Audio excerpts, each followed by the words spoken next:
మిత్రులారా, ఇక్కడ ఉన్నటువంటి వంశీచందర్ రెడ్డి గారు నాకు సుదీర్ఘకాలంగా తెలుసు. విద్యార్థి నాయకుడిగా, యువజన నాయకుడిగా నిత్యం ప్రజల సమస్యల పరిష్కారం కోసం పోరాటం చేస్తూ పనిచేసినటువంటి నాయకుడు.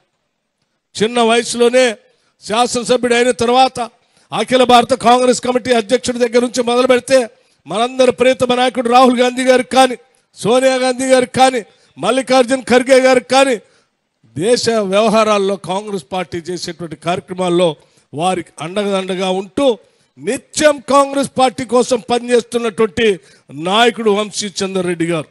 ఇక్కడ ఉన్నా, ఢిల్లీలో ఉన్నా, హైదరాబాద్లో ఉన్నా కేవలం కాంగ్రెస్ పార్టీ కార్యక్రమం, కాంగ్రెస్ పార్టీ విజయం కోసం, కాంగ్రెస్ పార్టీ ద్వారా ప్రజలకు సేవ చేయాలనేటువంటి ఆలోచనతో పనిచేసేటువంటి నాయకుడు ఈరోజు అఖిల భారత కాంగ్రెస్ కమిటీ ఆయన్ని ఈ మహబూబ్ నగర్ పార్లమెంటు నియోజకవర్గానికి కాంగ్రెస్ పార్టీ అభ్యర్థిగా ప్రకటించడం జరిగింది.